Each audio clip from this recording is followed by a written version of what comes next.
kumusta kayo sa inyong lahat? Tapos na ba ninyo ang review hanggang dito? Sa Lesson 2.1, pinag-aralan natin na mahalaga ang pagbuo ng tunog sa unahan ng bibig, pati tamang pagbuka at posisyon ng dila. At sa Lesson 2.2, pinag-aralan natin ang ritmo ng pagbigkas sa wikang Nihongo. Ang punto ay, karamihan ng salita sa Nihongo ay isang karakter katumbas isang beat. Ngayon, sa Lesson 2.3, pag-aaralan natin ang taas-baba ng tunog sa Nihongo. Kapag tama ang tunog, ritmo at taas-baba, malinaw na naipararating ang Nihongo sa kausap. Ang sistemang taas-baba ay tinatawag na pitch accent. Pero kapag mali ang ritmo at pitch accent, nagiging ganito ang tunog. Watashi wa aishitai ikimasu. Kapag tama ang ritmo at pitch accent, ganito ang tunog. Watashi wa ashita ikimasu. Gusto ko rin na kaya ninyong magsalita ng natural na ganito. Kaya ngayon, pag-aaralan natin ang taas-baba na mahalaga sa pagbigkas. Kapag nasanay kayo sa lahat ng ito, malaking pagbabago ang mangyayari sa inyong Nihongo. Tulad ng sinabi ko noon, ang English at Tagalog ay may strong, weak rhythm, pero sa Nihongo, taas-baba ng tunog ang nagtatakda ng pagbigkas. Sensei, mahalaga pala talaga ang pitch accent sa Nihongo. Oo, ganun nga. Ang wikang Nihongo ay hindi tulad ng English na may malakas at mahina na pagbasa, kundi binibigkas ang mga salita gamit ang taas-baba ng tunog. Kapag nagsasalita ng mahabang pangungusap sa English, napansin niyo ba kung paanong humihinga ng malalim sa balikat ang mga Western people? Iyon ay dahil ang Ingles ay wika na gumagamit ng malakas na pagbuga ng hangin para gumawa ng strong at weak. Kaya kailangan ng maraming hininga. Kahit kaunti lang ang pagsasalita, nakakapagod ang wikang iyon.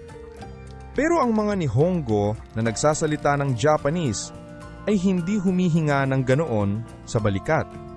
Halos hindi nagbabago ang dami ng hangin na binubuga at binibigkas ang mga salita gamit lang ang taas-baba ng tunog. At halos lahat ng salita sa Japanese ay binibigkas gamit ang dalawang antas ng taas ng tunog. Dalawa lang, mataas na tunog at mababang tunog. Ang pagkakaiba ng posisyon ng high at low na ito ang tinatawag na pitch accent. Siyempre, may mga taong mababa ang boses at mayroon ding mataas ang boses. Pero bawat isa sa loob ng sarili nilang boses ay gumagamit ng dalawang uri ng tunog, mababa at mataas. Mas madaling maintindihan ito kung iahambing sa tunog ng piano. Para sa taong may karaniwang taas ng boses, parang nasa pagitan ng do at re sharp ang imahe ng mababa at mataas na tunog. Para naman sa taong mataas ang boses, maaari namang fa at sol sharp ang katumbas nito. Pero sa anumang kaso, ang pagitan ng mababa at mataas na tunog ay halos isa at kalahating nota ang taas. Ngayon, pakinggan natin ang tunog ng piano. Una, do, at re sharp.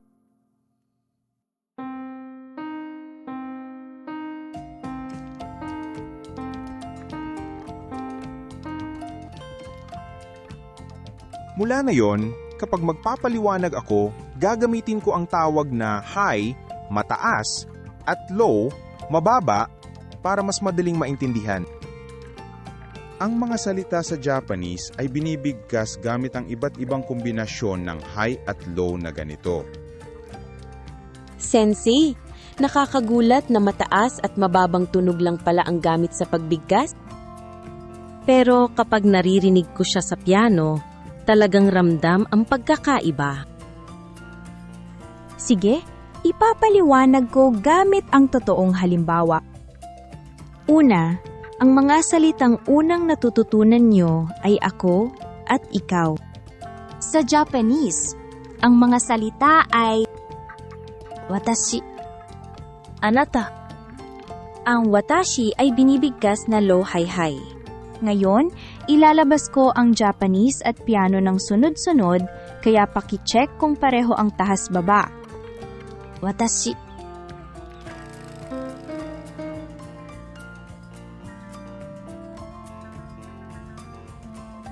Kumusta? Tugma ang taas at baba, di ba? Sunod, ang anata ay low-high-low. Ilalabas ko rin ang Japanese at piano ng sunod-sunod. Anata.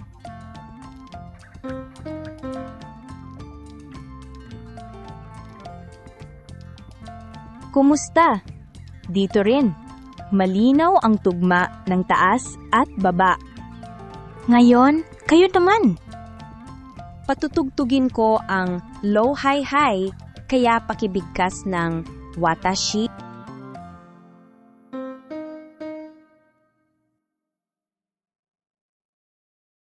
Sunod ay anata. Ito ay low-high-low. Anata.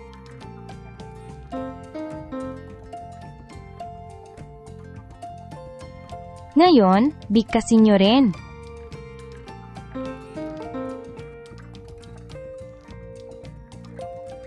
Wow, ang dali talabang bigkasin kapag may piano. Madali rin itong gayahin. Tama iyan, Mira. Ginagamit natin ang piano para maramdaman nyo mismo ang taas-baba ng tunog. Pero hindi lang ito para sa watashi o anata. Lahat ng salitang Nihongo ay may malinaw na pitch accent. Sa mga ordinaryong vocabulary book, nakasulat ang kahulugan at pronunciation symbol, pero bihirang nakasulat ang pitch accent. Kaya gumawa ako ng AAW, Accent Audio Wordbook. Ngayon, mag-practice tayo ng pitch accent gamit ang mga halimbawa. Ngayon, ipakikilala ko ang ilang madalas gamitin na salitang Japanese. Unahin natin ang pakikinig habang iniisip ninyo ang pitch accent at rhythm. Wow! Gusto ko na agad subukan. Sensei, Yuki-san, handa na ako. Ako muna ang magbibigkas ng tamang Japanese. Pagkatapos, patutugtugin ko ang piano, kaya pakibigkas nyo rin. Ang unang salita ay Japanese na ang ibig sabihin ay tubig. Mizu.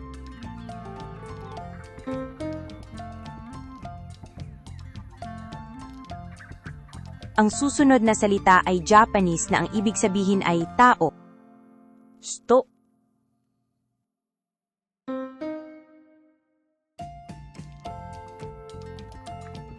Ang susunod na salita ay Japanese na ang ibig sabihin ay tulay.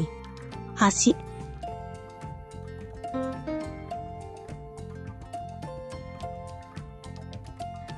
Ang susunod na salita ay Japanese na ang ibig sabihin ay between.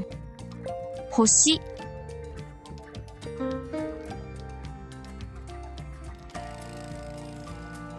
Ang susunod na salita ay Japanese na ang ibig sabihin ay candy. Ame.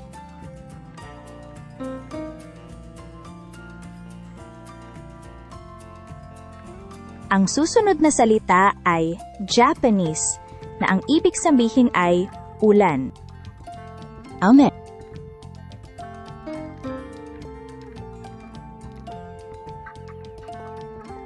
Ang susunod na salita ay Japanese na ang ibig sabihin ay chopsticks. Hashi.